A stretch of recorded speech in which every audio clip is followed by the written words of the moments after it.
Hello guys வணக்கம் and welcome back to our channel. இன்னைக்கு இந்த வீடியோல என்ன பார்க்க போறோம்னா கிர்ச்சாஃப் ரூல்ஸ். இது வந்து ரொம்ப இம்பார்ட்டன்டான டாபிக். அதே சமயத்துல சிம்பிளா தான் இருக்கும். நீங்க ஜஸ்ட் கான்செப்ட் அண்டர்ஸ்டாண்ட் பண்ணிக்கிட்டீங்கன்னா படிக்காம கூட நீங்களே டைரக்ட் எழுதிடலாம். மொத்தம் ரெண்டு கான்செப்ட் இருக்கு. ஒன்னு வந்து கேசிஎல், இன்னொன்னு வந்து கேவிஎல். கேசிஎல் அப்படின்னா கிர்ச்சாஃப்ஸ் கரண்ட் லா. அதே மாதிரி கேவிஎல் அப்படின்னா கிர்ச்சாஃப்ஸ் வோல்டேஜ் லா. இந்த கரண்ட் லாவை நம்ம வந்து ஜங்ஷன் ரூல்னு சொல்லுவோம். அதே மாதிரி வோல்டேஜ் லாவை நம்ம லூப் ரூல்னு சொல்லுவோம். இந்த கேசிஎல் நம்ம எங்கெங்கெல்லாம் அப்ளை பண்ணலாம்னா கரண்ட் அண்ட் ஜங்ஷன்ஸ் ஒரு சர்க்யூட்ல எங்க வருதோ அந்த இடத்துல நம்ம கரண்ட் லாவை பயன்படுத்தலாம். அதே மாதிரி எந்த இடத்துல வோல்டேஜ் அண்ட் லூப்ஸ் வருதோ அந்த இடத்துல நம்ம வோல்டேஜ் லா யூஸ் பண்ணலாம். இந்த கேசிஎல் நம்ம ஜங்ஷன்ஸ்க்கு அப்ளை பண்றதுனாலதான் நம்ம அதை வந்து ஜங்ஷன் ரூல்னு சொல்றோம். அதே மாதிரி கேவிஎல் லூப்ஸ்க்கு அப்ளை பண்றதுனாலதான் அதை நம்ம லூப் ரூல்னு சொல்றோம். இப்ப ஜங்ஷன்ஸ்னா என்ன, லூப்ஸ்னா என்னங்கறத நான் ஒரு சர்க்யூட் போட்டு எக்ஸ்பிளைன் பண்றேன். இப்ப வந்து இந்த இடத்துல ரெண்டு பாத் இருக்கு, கரெக்ட்டுங்களா? ஒரு இன்கமிங் கரண்ட், இங்க ஒரு இன்கமிங் கரண்ட், ஒரு அவுட் கோயிங் கரண்ட். அதாவது சிம்பிளா ஒரு பாத் இருக்குன்னு ஞாபகம் வச்சுக்கோங்க. இங்க ஒரு ஒயர் வருது, இங்க ஒரு ஒயர் வருது, ஒரு ஒயர் வெளியில போகுது. இந்த மூணு ஒயர்ஸும் மீட் ஆகுற ஒரு இடம் இருக்கு பாத்தீங்களா, அததான் நம்ம ஜங்ஷன்னு சொல்லுவோம். அதாவது இப்போ ரெண்டு ரோடு எந்த இடத்துல மீட் ஆகுதோ அது நம்ம வந்து ரோடு ஜங்ஷன் சொல்றோம்ல. அதே மாதிரி ஒரு சர்க்யூட்ல ரெண்டு பாத் எந்த இடத்துல மீட் ஆகுதோ அந்த பாத்து தான் ஜங்ஷன். மினிமம் 2 இருக்கணும், மேக்சிமம் எவ்வளவு வேணா இருக்கலாம். சோ இந்த மாதிரி ரெண்டு பாத் எந்த இடத்துல ஓவர் கிராஸ் ஆகுதோ அதை நம்ம ஜங்ஷன் சொல்லுவோம். அதே மாதிரி லூப்ஸ்னா என்னன்னு பாத்துருவோம். லூப் அப்படிங்கறது ஒரு சர்க்யூட் எடுத்துக்கோங்க. இப்போ வந்து ஒரு சிம்பிளான சர்க்யூட். இந்த சர்க்யூட்ல லூப் எப்படி ஃபார்ம் ஆகுதுன்னு பார்ப்போம். இந்த இடத்துக்கு ஃபோக்கஸ் பண்ணுங்க. இங்க இருந்து இப்படி வரணும், கீழே வரணும், இப்படி வரணும், இப்படி வரணும். சோ ஸ்டார்ட் ஆன இடத்துலயே திருப்பி வந்து எண்ட் ஆக முடியுது இந்த பாத். சோ இது வந்து ஒரு லூப்பா கன்சிடர் பண்ணிக்கலாம். அதே மாதிரி இந்த இடத்துல இந்த பாட் எடுத்துக்கோங்களேன். இங்க இருந்து இப்படி போகலாம், கீழே வரலாம், திருப்பி சைட்ல வந்து மேல வந்தா இப்படி நமக்கு ஒரு லூப் ஃபார்ம் ஆகும். இந்த ஹோலுமே ஒரு லூப்பா ஃபார்ம் ஆகும். சோ இந்த ஒரு சிம்பிளான சர்க்யூட்லயே நமக்கு மூணு விதமான லூப் இருக்கு. சோ எந்தெந்த இடத்துல நமக்கு லூப்ஸ் எல்லாம் அவைலபிளா இருக்கோ அந்த இடத்துல கால்குலேஷன் பண்றதுக்கு நம்ம கேவிஎல் பயன்படுத்தலாம். எந்தெந்த இடத்துல ஜங்ஷன்ஸ் அவைலபிளா இருக்கோ அந்த இடத்துல நம்ம கேசிஎல் பயன்படுத்தலாம். இப்போ கேசிஎல் பத்தி தெளிவா பார்த்துருவோம். ஃபர்ஸ்ட் வந்து தியரிட்டிக்கல் டெஃபினிஷன் என்ன சொல்றாங்கன்னு பார்த்துருவோம்.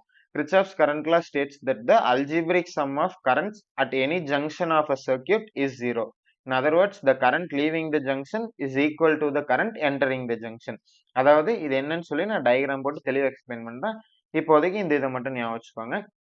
இப்ப வந்து டயக்ராமேட்டிக்கல் ரெப்ரசன்டேஷன் தனியா, மேத்தமேட்டிக்கல் ஈக்குவேஷன் தனியா பார்த்துருவோம். நீங்க எக்ஸாம்ல எழுதும்போது இந்த மாதிரி ஹெட்டிங் வைஸா பிரிச்சு பிரிச்சு எழுதும்போது உங்களுக்கு ஞாபகம் வச்சுக்கிறதுக்கு ஈஸியா இருக்கும்.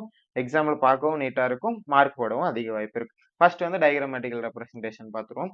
டயக்ராமா நம்ம இப்போ வந்து ஒரு ஜங்ஷன் வரையறோம், ஒரு சின்ன பாயிண்ட். இந்த பாயிண்ட்ல நிறைய பாத்ஸ் வந்து மீட் ஆகுற மாதிரி நம்ம போட்டுப்போம். ஃபார் எக்ஸாம்பிள் ஒரு 3 பாத்து மேல இருந்து வருது, அதுல வந்து கரண்ட் இன்கமிங்கா வருது. ரெண்டு பாத் வழியா கரண்ட் வெளியில போகுது அப்படின்னு சொல்லி நம்ம சொல்லிக்கலாம். இப்ப வந்து I1, I2, I3, I4, I5 R த கரண்ட்ஸ். இதெல்லாம் தான் பாத். இந்த பாத்துல வந்து இதெல்லாம் தான் கரண்ட்ஸ் இருக்கு நமக்கு, கரெக்டா? ஜேங்கிறது தான் ஜங்ஷன். அந்த இடத்துல தான் எல்லா பாத்ஸுமே நமக்கு மீட் ஆகுது. இப்போ I1, I2, I3 சொன்ன மாதிரி அதெல்லாம் வந்து இன்கமிங் கரண்ட். I4, I5 வந்து அவுட் கோயிங் கரண்ட். இந்த ஜேவை பொறுத்த வரைக்கும் இது வந்து வேற ஏதாவது ஜங்ஷனுக்கு இன்கமிங் கரண்டா இருக்கலாம். இது வந்து வேற ஏதாவது ஜங்ஷன்ல இருந்து நமக்கு வந்திருக்கலாம். ஆனா நம்ம இப்ப ஜேவை பொறுத்த வரைக்கும் எந்த பிரான்ச்சஸ்ல, அதாவது எந்தெந்த பாத்துல இருந்து கரண்ட் உள்ள வருதா வெளியில போகுதாங்கிறத வச்சு மட்டும்தான் நம்மளால அப்ளை பண்ண முடியும். ஏன்னா இது வந்து ஜங்ஷன் ரூல். ஒரு குறிப்பிட்ட ஜங்ஷன்ல இருந்து தான் நம்ம பார்க்கணும் கரண்ட் உள்ள வருதா வெளியில போகுதா அப்படிங்கறத. நல்லா ஞாபகம் வச்சுக்கோங்க. அடுத்து வந்து மேத்தமேட்டிக்கல் பார்த்துருவோம். மேத்தமேட்டிக்கல்ல நம்ம ஈக்குவேஷன் எழுதுறதுக்கு ஃபர்ஸ்ட் வந்து என்ன லால சொல்லியிருக்காங்க அப்படின்னு பார்ப்போம். States that the algebraic sum of currents at any junction of a circuit is ஜீரோன்னு சொல்லியிருக்காங்க. அதாவது sum of currents at any junction is zero. அதாவது ஒரு ஜங்ஷன்ல இருக்க கரண்ட்ஸ் எல்லாத்தையும் சம் பண்ணா நமக்கு ஜீரோ வரணும். அது எப்படி வருதுன்னு பார்த்துருவோமா? தர்ஃபோர் நமக்கு என்ன தெரியுது? Current entering the junction plus current leaving the junction is equal to zero அப்படிங்கறது தியரிட்டிக்கலா சொல்றாங்க. இப்ப வந்து டயக்ராமேட்டிக்கலா நம்ம பார்த்துருவோம். இப்ப வந்து நம்ம வந்து என்டர் ஆகுற கரண்ட் எல்லாத்தையுமே பாசிட்டிவ் எடுத்துப்போம், லீவ் ஆகுற கரண்ட் எல்லாத்தையுமே நெகட்டிவ் எடுத்துப்போம். நம்ம ப்ரீவியஸா என்ன டயக்ராம் இருந்துச்சு? I1, I2, I3ங்கிறது ஜேக்கு incoming current. அதே மாதிரி I5, I4ங்கிறது ஜேக்கு அவுட் கோயிங் கரண்ட். சோ நம்ம இப்ப current entering the junction plus current leaving the junction போடணும். அப்படி போடும்போது எப்படி வரும்? I1, I2, I3 current entering the junction, minus I4, minus I5 அது வந்து கரண்ட் லீவிங் த ஜங்ஷன். ஏன்னா லீவ் ஆகிற கரண்ட்டை நம்ம நெகட்டிவ்னு எடுத்துப்போம். So I1 plus I2 plus I3 minus I4 minus I5. So இது எல்லாத்தையும் ஆட் பண்ணா நமக்கு ஜீரோ வரும் அப்படின்னு சொல்லி சொல்றாங்க. இதை நம்ம வந்து சின்ன ஒரு எக்ஸாம்பிள் மாதிரி பார்ப்போம். இப்போ வந்து I1ங்கிறது ஒரு 5 ஆம்பியர், இது ஒரு 5 ஆம்பியர், இது ஒரு 5 ஆம்பியர். சும்மா அசியூம் பண்ணிக்கோங்களேன். இப்போ 5, 5, 5ங்கிறது இன்கமிங்க வருது. வெளியில போகும்போது 7, 8 போகலாம். இல்லன்னா 10, 5 எவ்வளோ வேணா போகலாம். எவ்வளோ போகுது, எந்த பிரான்ச்ல எவ்வளோ போகுதுங்கிறது நமக்கு கணக்கு இல்ல. ஆனா at the end of the day 5, 5, 5 வருது. ஸோ டோட்டலா 15 உள்ள வருது அப்டின்னா, வெளியில போகும்போதும் அதே அளவு 15 அமௌண்ட் ஆஃப் ஆம்பர்ஸ் வெளியில போய் தான் ஆகணும். ஸோ அததான் இந்த ஜங்ஷன் ரூல் சொல்லுது. I1 plus I2 plus I3. இப்போ 5 plus 5 plus 5 மைனஸ் இப்போ 10 இது வழியா 10 இது வழியா 5 போகுதுன்னு வச்சுக்கோங்க. அப்போ 5 plus 5 plus 5 15 ஆயிடுச்சா? இப்போ -10 -5 -15 ஆயிடுச்சா? ஸோ டோட்டலா 0 ஆயிரும். அதாவது உள்ள வர கரண்ட் எல்லாமே ஜங்ஷன் வழியா வெளியில போயிரணும். இதுதான் சிம்பிளான ரூல். இப்போ வந்து இந்த 3ம் ஒரு 3 விதமான ரோடுன்னு ஞாபகம் வச்சுக்கோங்க. இது வெளியில வந்து 2 ரோடு போகுது. இப்போ இது வழியா ஒரு 5 வண்டி வருது. இது வழியா ஒரு 5 வண்டி வருது. இது வழியா ஒரு 5 வண்டி வருது. So at the end of the day இந்த வெளியில போற ஜங்ஷன்ஸ் வழியா வந்த வண்டி போய் தான் ஆகணும். ரிட்டர்ன் போக முடியாது. ஸோ வந்த வழியா போய் தான் ஆகணும். ஸோ எவ்வளோ கரண்ட்ஸ் வருதோ அவ்வளோ கரண்ட்ஸ் வெளியில போய் தான் ஆகணும். சிம்பிளா கேசிஎல் இவ்வளவுதான். எவ்வளோ ஜங்ஷனுக்கு வருதோ ஜங்ஷன் விட்டு வெளியில போகணும். அதை நம்ம மேத்தமெட்டிக்கலா இப்படி எக்ஸ்பிளைன் பண்ணிக்கிறோம். இப்போ மைனஸா இருக்கிறது தான் ரைட் சைடு கொண்டு போனோம்னா I1 plus I2 plus I3 is equal to I4 plus I5. So incoming current will be equal to the outgoing current. எவ்வளவு உள்ள வருதோ அவ்வளவுதான் வெளியில போயிருக்கும். புரிஞ்சுச்சுங்களா?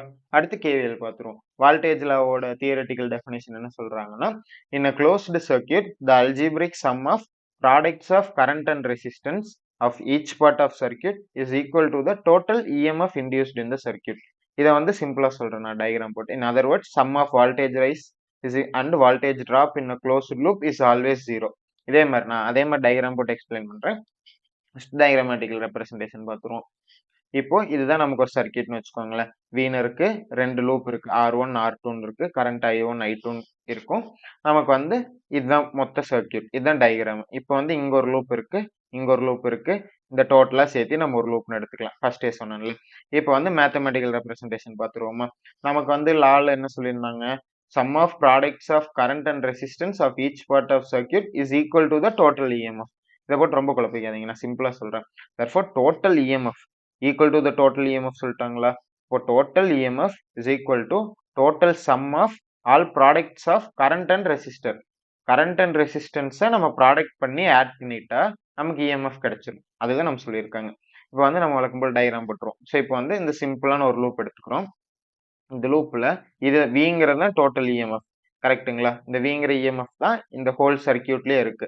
அப்போ V is equal to current and ரெசிஸ்டன்ஸை மல்டிப்ளை பண்ணணும்னு சொன்னாங்களா? இப்போ நமக்கு 2 ரெசிஸ்டன்ஸ் இருக்கு, 2 கரண்ட் இருக்கு. ரெண்டையும் மல்டிப்ளை பண்ணி ஆட் பண்ணா V is equal to I1 R1 plus I2 R2. So இந்த டோட்டல் வி வந்து இதோட மல்டிப்ளிகேஷனையும் பிளஸ் பண்ணா கிடைக்குன்னு சொல்றாங்க. சிம்பிளுங்க, ஒண்ணுமே இல்லை. இப்போ ஐஆருங்கிறது என்னது? வி தானே. நமக்கு ஓம்ஸ் லா இருந்து என்ன தெரியும்? வி இஸ் ஈக்குவல் டு ஐஆர்னு தெரியுமா? அப்போ இந்த வால்டேஜ் வந்து இங்க இருந்து மூவ் ஆகும்போது இங்க ஐஆர், இங்க ஒரு வால்டேஜ் டிராப் நடக்கும், இங்க ஒரு ஐஆர், இங்க ஒரு வால்டேஜ் டிராப் நடக்கும்.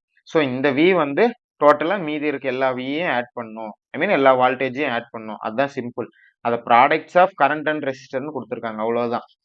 ப்ராடக்ட்ஸ் ஆஃப் கரண்ட் அண்ட் ரெசிஸ்டர்னு என்ன? வால்டேஜ் தான். ஐஆர்னு என்னது? ஓம்ஸ் லால இருந்து V is equal to IR தானே.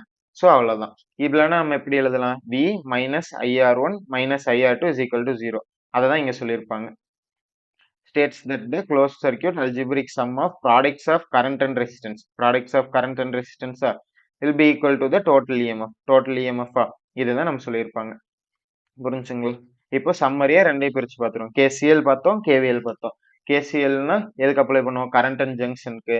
இதை வந்து வால்டேஜ் அண்ட் லூப்புக்கு. அப்போ நம்ம ஜங்ஷனுக்கு அப்ளை பண்றதுனால இதை ஜங்ஷன் ரூல்னு சொல்லுவோம். லூப்புக்கு அப்ளை பண்றதுனால இதை லூப் ரூல்னு சொல்லுவோம். இதோட தியரட்டிக்கல் டெஃபினேஷன் என்ன? States that the algebraic sum of currents at any junction of the circuit is 0. இது வந்து in a closed circuit sum of products of current and resistance is equal to the EMF. அவ்வளவுதாங்க. இப்போ ரெண்டுக்கு diagram பார்த்துருவோமா? இப்போ ஒரு ஜங்ஷனுக்கு incoming current, outgoing current. இதே மாதிரி லூப்ஸ். இப்போ இந்த கரண்ட்ல இருந்து நமக்கு என்னன்னு தெரியுது? I1 plus I2 plus I3 minus I4 minus I5. அதான் சொல்லியிருப்பாங்க. எல்லாத்தையும் ஆட் பண்றோம். அல்ஜிபிரிக் சம் பண்ணும்போது அவுட் கோயிங் மைனஸ் ஆகும், இன்கமிங் பிளஸ் ஆகும் வச்சுக்கணும்ல. அப்படி பண்றோம். அதே மாதிரி இந்த இடத்துல V minus I1 R1 minus I2 R2 முன்னாடியே பார்த்தோமா? இல்லாட்டி நம்ம இதை வேற மாதிரி ரெப்ரசென்ட் பண்றோம்னா sum of the current entering the junction equal to sum of the current leaving the junction. அதே மாதிரி total EMF is equal to products of current and resistance. Total EMF விங்கிறது தான் total EMF is equal to sum of products and resistance I1 R1 plus I2 R2.